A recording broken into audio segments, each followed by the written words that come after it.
कार्तिक माह में गंगा जी की उत्पत्ति के बारे में सुना।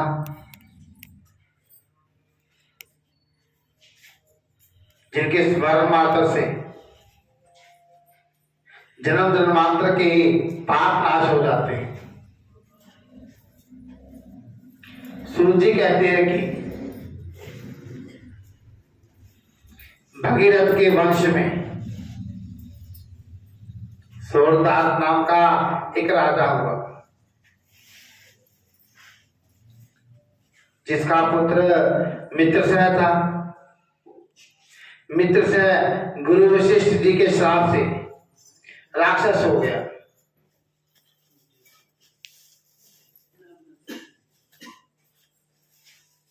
परंतु गंगा जल के प्रभाव से वह भी परम पद को प्राप्त हो गया।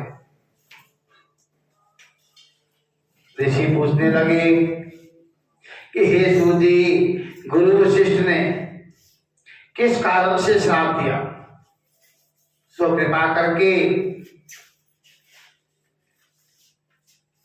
यह कथा विस्तार पूर्वक कहिए। सूर्य जी कहने लगे कि हे ऋषि हो, एक समय अधिधर्मज्ञ राजा सूरदास कुछ साथियों के साथ शिकार खेलने के लिए वन में गया।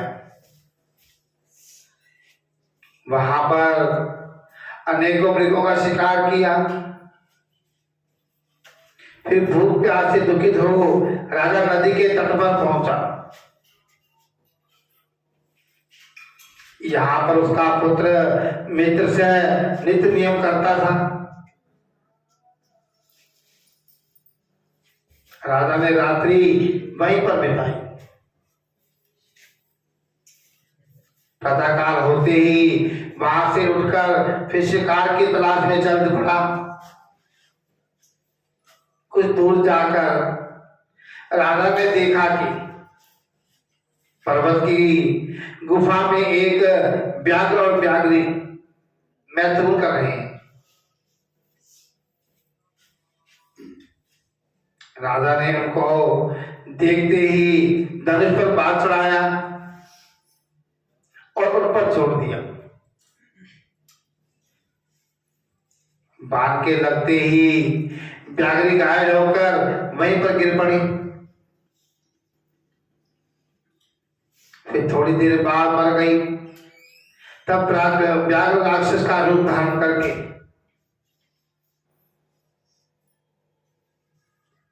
बड़े क्रोध में आकर कहने लगा कि हे राजन, तुमने मेरे साथ बड़ा अन्याय किया है। इसका बदला मैं तुमसे अवश्य लूंगा। ऐसा कहकर वह राक्षस अत्यंत दुखित हुआ। तत्पश्चात राजा ने अपनी नगरी में आकर संपूर्ण वृत्तांत अपने मंत्रियों से कहा। कुछ समय के बाद राजा सूरदास ने मुनियों को बुलाकर अश्वमेध यज्ञ किया और गुरु वशिष्ठ जी ने विधि पूर्वक ब्रह्मादि देवताओं को आहुति देकर यज्ञ समाप्त किया। फिर स्नान करने के लिए नदी के तट पर चले गए। इतने में ही वही राक्षस जिसकी राक्षसी को राजा ने वन में मार दिया था, क्रोधित होकर अपना बदला लेने के लिए वहां पे आया और गुरु वशिष्ठ जी को वहां पर ना देखकर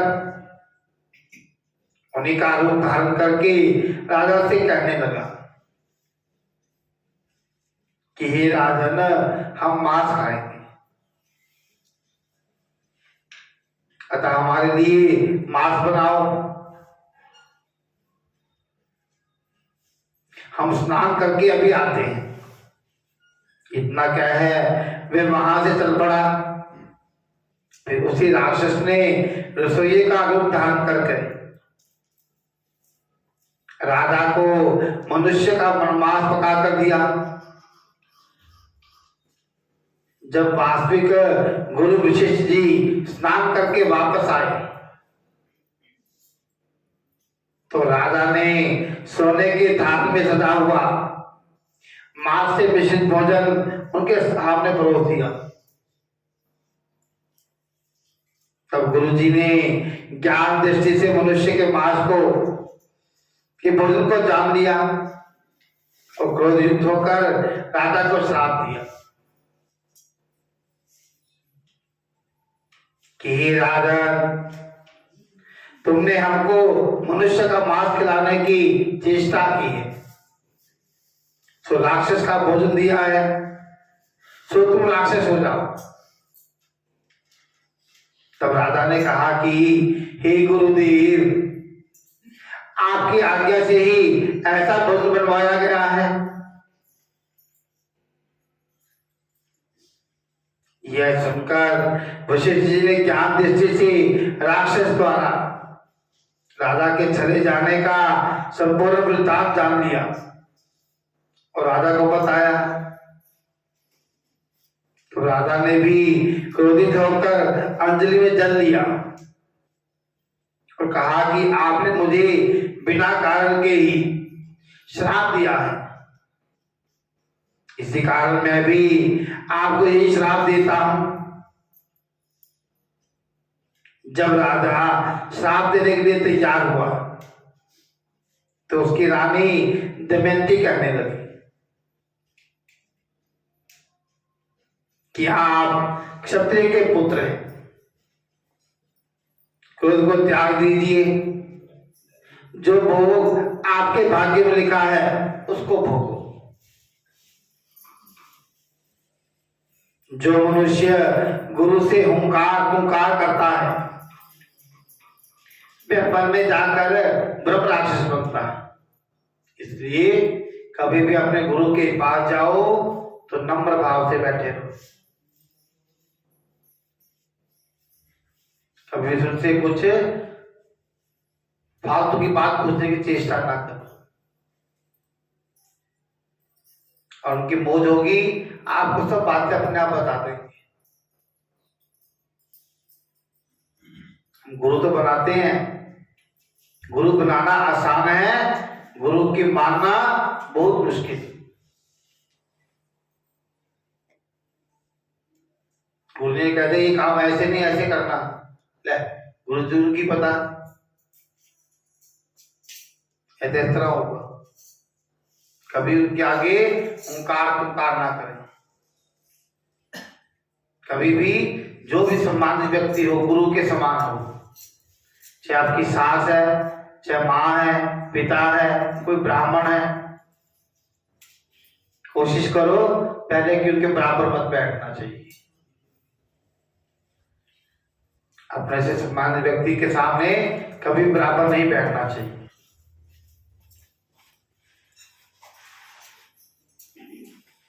बैठना भी पड़ जाए तो नम्र भाव से सिर झुका के।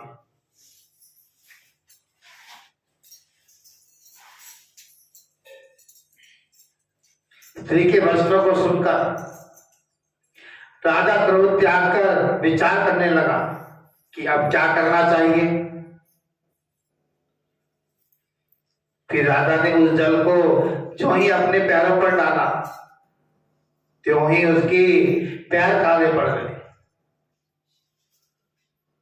इसी कारण वह राजा कलमाशपाद नाम से विख्यात हुआ।